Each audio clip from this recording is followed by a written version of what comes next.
हरे कृष्णा। कल हमने पढ़ा श्रीमद् भगवद गीता के 18वें अध्याय का 64 श्लोक, जहाँ भगवान श्री कृष्ण ने कहा कि जो अब मैं बताने वाला हूँ वह सर्वाधिक गुह्य ज्ञान है, वो सबसे बड़ा रहस्य है, ये मेरा परम आदेश है। इसे अपने भले के लिए सुनो, अपने हित के लिए सुनो।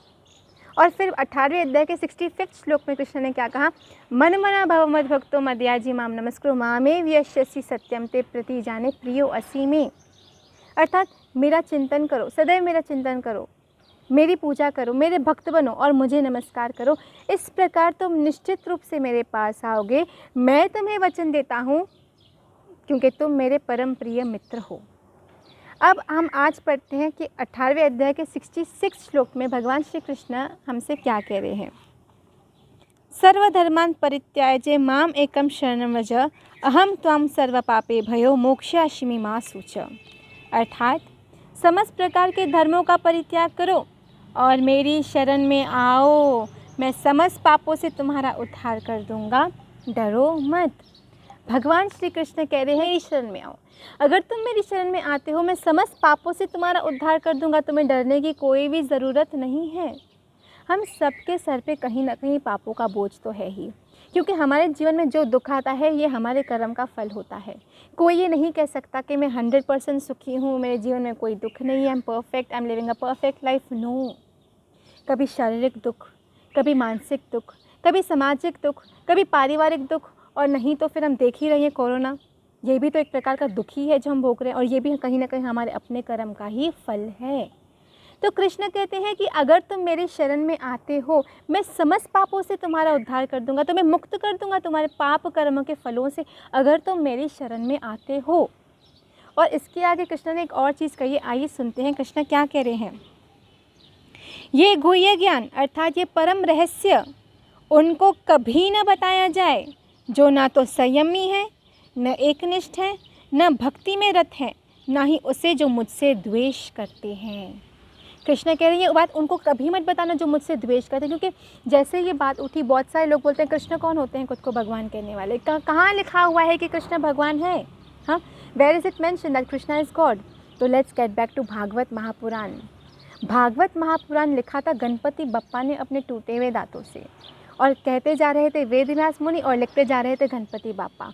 वही भागवत महापुराण जो हमारे समस्त पुराणों का सार है, हमारे सारे शास्त्रों का सार है, रस है, वो यही कहता है कि कृष्णस्तु भगवान स्वयं, कृष्ण ही भगवान है।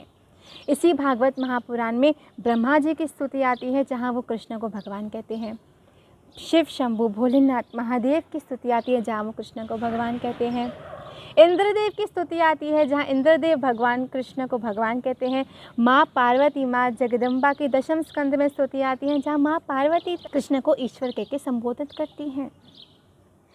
ब्रह्म संहिता में ब्रह्मा जी कहते हैं ईश्वर परम कृष्ण सच्चिदानंद विग्रह अनादिरादिर गोविंद सर्व कारण कारणम, कि कृष्ण ही भगवान है, कृष्ण ही समस्त कारणों के कारण है। गोविंदम आदि पुरुषम तमहम भजामि, गोविंद आप ही आदि पुरुष है, हम आपको भजते हैं, हम आपको प्रणाम करते हैं, हम आपका नतमस्तक होते हैं। हम जितने भी शास्त्र खोलें प्रमाण देती हूँ। श्रीमद् भागवत महापुराण के 12वें स्कंद में कृष्ण कहा गया है, हे राजन, यद्यपि कलयुग दोषों का सागर है, फिर भी इस युग में एक अच्छा गुण है कि केवल हरे कृष्ण महामंत्र का कीर्तन करने से मनुष्य भवबंधन से मुक्त हो जाता है और दिव्य धाम को प्राप्त होता है। ब्रह्मांड पुराण में आता है, जो सुकृति भगवान विष्णु के सहस्त्र नामों को 3 बार जप करने से प्राप्त होती है, वही फल कृष्ण के नाम का एक बार उच्चारण करने से प्राप्त होता है। विष्णु धर्म पुराण में आता है, हे राजेंद्र, यह शब्द कृष्णा इतना मंगलमयी है कि जो भी इस नाम का उच्चारण करता है वह जन्म जन्मांतर के कोटि कोटि पापों के फल से तत्काल मुक्त हो जाता है। बृहद विष्णु पुराण में आता है, हरि का एकमात्र नाम उच्चारण करने से पापी मनुष्य जितने पाप करता है उससे भी अधिक पापों के फलों का निवारण हो जाता है। विष्णु रहस्य में आता है, सतयुग में श्रद्धा पूर्वक सैकड़ों यज्ञ आदि के द्वारा जो फल लाभ होता है, कलिकाल में श्री गोविंद के नाम के कीर्तन द्वारा वे समस्त फल पाए जाते हैं। गुरु ग्रंथ जी साहिब में आता है, देहधारी का फल यही, भजमन कृष्ण मुरार, मनुष्य जन्म की मौजे मिले ना बारंबार। सुखमणि साहिब पाठ में आता है, सांस सांस सिमरो गोविंद, मन अंतर की उतरे चिन्ह। आदि गुरु शंकराचार्य जी कहते हैं, अरे मूर्खों मूर्खमती, केवल श्री गोविंद का भजन करो, केवल श्री गोविंद का भजन करो, केवल श्री गोविंद का भजन करो। तुम्हारा व्याकरण का ज्ञान एवं शब्द चातुरी मृत्यु के समय तुम्हारी रक्षा नहीं कर पाएंगी। श्रीमद् भागवत में आता है, जन्म तथा मृत्यु के जाल में फंसे हुए जीव यदि अनजाने में भी श्री कृष्ण के पवित्र नाम का उच्चारण करते हैं तो तुरंत मुक्त हो जाते हैं, क्योंकि साक्षात भय भी भगवान नाम से भयभीत रहता है। तो हमारे सारे, ये तो और भी ऐसे बहुत सारे शास्त्र हैं जिनका एग्जाम्पल दे सकते हैं हम। उनके सब शास्त्रों का सार यही है कि कृष्ण ही भगवान है, कृष्ण ही भगवान है। क्या आप जानते हैं गणपति बापा के इष्ट कौन है? गणपति बापा के इष्ट हैं नरसिंह देव। और गणपति बापा एक दिन में 1 करोड़ राम नाम जपते हैं। और कृष्ण भगवद गीता में यही तो कह रहे हैं क्या कि भोक्ताराम यज्ञ तपस्याम सर्वलौकिक महेश्वरम, के कृष्ण कह रहे हैं कि मैं ही सर्वलौकिक का महेश्वर हूँ, मैं ही महाईश्वर हूँ, मैं ही स्वामी हूँ। और वही श्री कृष्ण क्या कहते हैं, आइए सुनते हैं। श्रीमद् भगवद गीता के 15वें अध्याय का 6वां श्लोक। मेरा परम धाम न तो सूर्य न चंद्र द्वारा प्रकाशित होता है, ना ही अग्नि या बिजली से। जो लोग वहाँ पहुँच जाते हैं वे इस भौतिक जगत में फिर से लौट कर नहीं आते। मतलब उनका जन्म फिर से नहीं होता, वो फिर जन्म मरण के 84 लाख में नहीं फंसते। इसके पूर्व कृष्ण कहते हैं, किंतु जो लोग अनन्य भाव से मेरे दिव्य स्वरूप का ध्यान करते हुए निरंतर मेरी पूजा करते हैं, उनकी जो आवश्यकताएं होती हैं उन्हें मैं पूरी करता हूँ, और जो कुछ उनके पास है उसकी मैं रक्षा करता हूँ। आगे कृष्ण कहते हैं, हे कुंती पुत्र, जो लोग अन्य देवताओं के भक्त हैं और उनकी श्रद्धापूर्वक पूजा करते हैं, वास्तव में वे भी मेरी ही पूजा करते हैं, किंतु यह त्रुटिपूर्ण ढंग से करते हैं। फिर कृष्ण कहते हैं, जो लोग देवताओं की पूजा करते हैं वे देवताओं के बीच जन्म लेंगे, जो पितरों की पूजा करते हैं वे पितरों के पास जाते हैं, जो भूत प्रेतों की उपासना करते हैं उन्हीं के बीच में जन्म लेते हैं, और जो मेरी पूजा करते हैं वो मेरे पास आते हैं। और फिर 15वें अध्याय में कृष्ण कहते हैं, वह मेरा परम धाम न तो सूर्य न चंद्र के द्वारा प्रकाशित होता है और न अग्नि या बिजली से। जो लोग वहाँ पहुँच जाते हैं वे इस भौतिक जगत में फिर लौटकर नहीं आते। Let's explain this in detail. हम जब जन्म लेते हैं, हम जिस परिवार में आए, हम किस परिस्थितियों में पले बढ़ते हैं, हम जहाँ रहते हैं, हमारे साथ हमें सुख मिलता है या दुख, हमें परिश्रम करना पड़ता है या हम सुखपूर्वक अपना जीवन व्यतीत करते हैं, ये सब हमारे पिछले जन्मों के कर्म के अनुकूल हमें मिलता है। तो क्योंकि हमारे कर्मों का फल है, कर्म शेष है, उनका फल भोगना शेष है, इसलिए हम जन्म लेकर यहाँ पे आते हैं। लेकिन कृष्ण कहते हैं, जब कोई मेरे शरण में आता है तो मैं इन सारे पाप कर्मों के फलों से मुक्त कर देता हूँ, और फिर जो मेरे भक्त हैं, मेरी पूजा करते हैं, वो मेरे पास आते हैं। मतलब हम अगर कृष्ण भक्ति करते हैं, हम कृष्ण के पास, उनके लोक में जा सकते हैं, उनके पास जा सकते हैं और उनके साथ रह सकते हैं। कृष्ण कहते हैं, मेरा लोक ना तो सूर्य से प्रकाशित है ना चंद्रमा से प्रकाशित है। कृष्ण कह रहे तुम मेरे लोक में आ सकते हो, और अगर मेरे लोक में एक बार आ गए तो फिर तुम्हें जन्म नहीं लेना पड़ेगा, फिर तुम्हें कभी भी ये जन्म मरण के चक्कर में नहीं फंसना पड़ेगा। ये 84 लाख की जून तुम्हारी कट जाएगी, लेकिन उसके लिए तुम्हें मेरी भक्ति करनी पड़ेगी, मेरे शरण में आना पड़ेगा और मुझे नमस्कार करना पड़ेगा।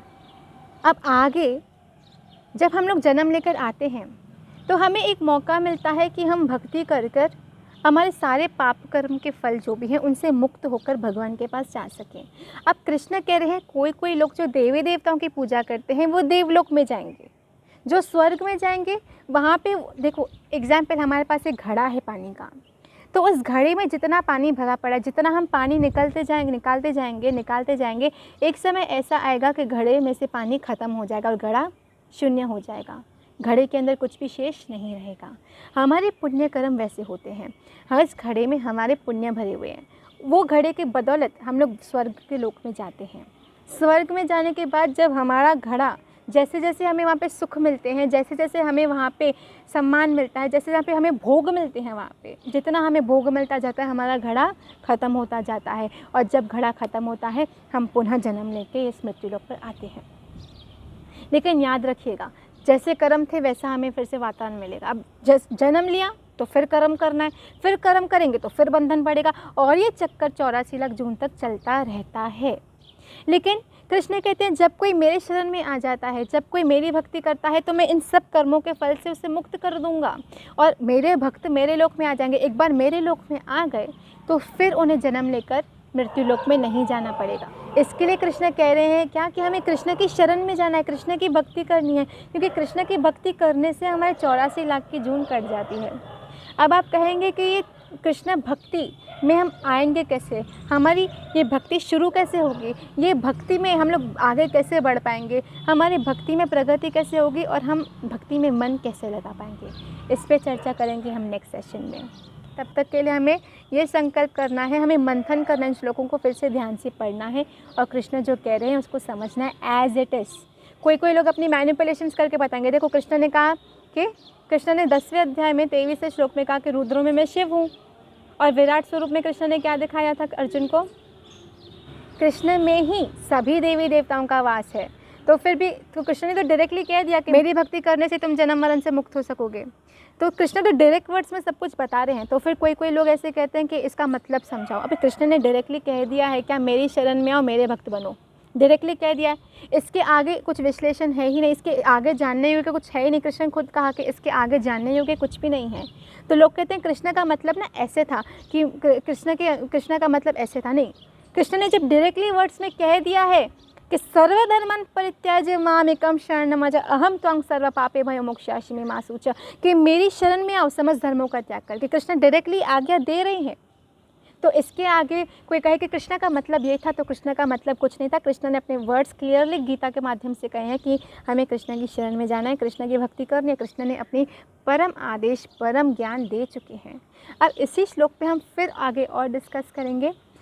Whatever we are trying to do, whatever we are trying to convey is nothing self-made or self-manipulated. It is being read from Bhagavad Gita as it is. There is no kind of personal manipulations into it. मुझे ऐसे लगता है इसके लिए मैं ऐसे कह रही हूँ, ऐसा नहीं है। भगवद गीता में कृष्ण ने डायरेक्टली कह दिया, इसके लिए we are saying that. We are just repeating what Krishna has said. So it is nothing self-manipulated or self-made. It is being read as it is and it is being conveyed as it is. So we hope to see you all in the next session as well, because we're going to continue this topic for a long time. And talking about the Bhagavad Gita distribution, we have selected Varsha Mahato from Bangalore for the same. And we just apologize for the delay that we're going through, but as soon as possible we will try to deliver the Bhagavad Gita at everyone's house. And please don't forget to like our page Who Am I, and comment Hare Krishna at the end of our video.